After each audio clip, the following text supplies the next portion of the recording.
নেতারাও phone করেছিলেন, Abhishek Bandyopadhyay phone করেছিলেন, মালা রায়, দেবাশিস কুমার রায় এসেছিলেন, জাভেদ খান এসেছিলেন, ববি হাকিম ফোন করেছিলেন, সকলের সঙ্গে কথাবার্তা বলেছিলেন এবং একটু দেরি হয়েছিল কিন্তু ঘুমিয়েছি। একটা জিনিস, সেটা হচ্ছে অভিষেক বন্দ্যোপাধ্যায় আপনাকে ফোন করেছিলেন, বললেন কি বার্তা দিলেন অভিষেক বন্দ্যোপাধ্যায়? তিনি পাশে থাকার বার্তা দিয়েছেন এবং তিনি থাকবেন, দলের সবাই বলেছেন আছেন। এটা আমি আবারও বলছি যে এই ঘটনাটা ঘটানো হয়েছে কোনো একটা ব্যক্তি তার নিজের স্বার্থ চরিতার্থ করবার জন্য ঘটনা ঘটিয়েছে, এর সঙ্গে রাজনীতির কোনো যোগ আছে বলে আমার মনে হয় না। পাশে থাকার বার্তা দিয়েছেন। আজ সকালে একটু আগেই কথা হলো ফিরহাদ হাকিমের সঙ্গে, আবার তিনি আমার বাড়ির লোকেরও সম্বন্ধে জানতে চেয়েছেন এবং পাশে থাকার বার্তা দিয়েছেন। গতকালকে আপনি বলেছিলেন যে রাজনীতি আর করবেন কিনা আপনাকে ভাবতে হবে, এখনও কি সেই অবস্থানে অনড়, নাকি অভিষেক বন্দ্যোপাধ্যায় বা ফিরহাদ হাকিমদের কাছ থেকে ফোন পাওয়ার পর অবস্থান বদলালো? না, অবস্থান বদলালাম বাড়ির সঙ্গে কথা বলে। আমি আমার 33-34 বছরের রাজনৈতিক জীবন, আমি একটা আততায়ীর জন্য যদি আমার সেই লক্ষ্য থেকে আমি সরে যাই তাহলে সেটা ভুল হবে। আমি রাজনীতিতেই থাকবো এবং এর শেষ দেখে ছাড়বো। আর আমি যদি রাজনীতি ছেড়ে দিই তাহলে এই সমস্ত শক্তি আরও উৎসাহ পাবে। আর মমতা বন্দ্যোপাধ্যায় আমার সঙ্গে আছেন, অভিষেক বন্দ্যোপাধ্যায়ের সঙ্গে আছেন, দল আমার সঙ্গে আছেন। সুতরাং আমি এই দল তৈরির সময় থেকে ছিলাম এবং শেষ দিন পর্যন্ত এই দলে আমি থাকবো। না দেখুন, এটা আমি বারবার করে কালকের থেকে বলছি যে আমার ভয় লাগেনি, কারণ আমি এটা নিয়ে ইউজড এই ব্যাপারটায়।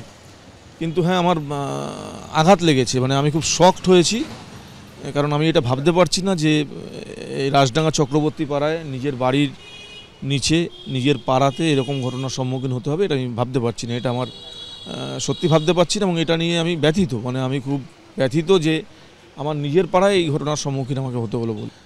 হঠাৎ করে একটা ছেলে বাইক থেকে নামলো, বাইক থেকে নেমে আমার দিকে এগিয়ে আসলো। আমিও ভাবছিলাম হয়তো কেউ কোনো অভিযোগ নিয়ে বা সমস্যার জন্য এসছে।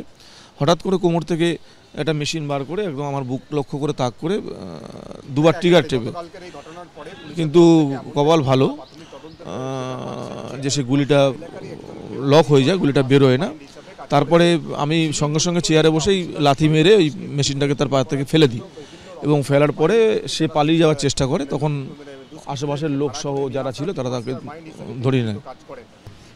না, প্রাণ ভয় না, ঘটনা একটু বিচলিত হয়ে গেছিলাম ঠিকই, কিন্তু পরবর্তীকালে মনে হলো যে ছেলেটাকে ধরতে হবে।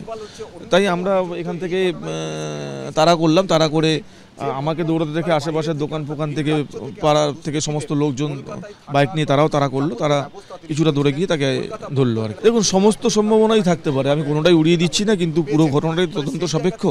কিছু তো একটা আছে যার জন্য এই ঘটনার সম্মুখীন হতে হলো, কিছু একটা আছে যেটা আই হোপ যে কলকাতা পুলিশ সেটার পূর্ণাঙ্গ তদন্ত করে এটা জিনিসটাকে বার করবে। মোহাম্মদ ইকবালকে আমি চিনি না।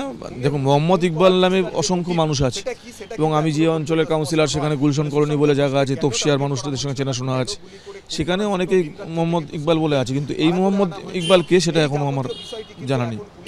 একজন ট্যাক্সি ড্রাইভারকে আটক করা হয়েছে বলে জানা যাচ্ছে। দুজন ছিল না, আরও কয়েকজন ছিল যে আমার গতিবিধি তারা লক্ষ্য করছিল। যখন আমি একা ছিলাম, আমার সিকিউরিটি যখন এখান থেকে চলে গেল, তারপরেই তারা, আর অন্যান্য দিন এখানে প্রায় 5-7 জন ছেলে থাকে, কিন্তু গতকাল আমার সঙ্গে মানে কেউ ছিল না, যার জন্য সেটা রেকি করেই হয়তো এসেছিল এবং এখান থেকে খবর গেছিলো বলেই তারা বাইক নিয়ে এসে ঘটনাটা ঘটিয়েছে।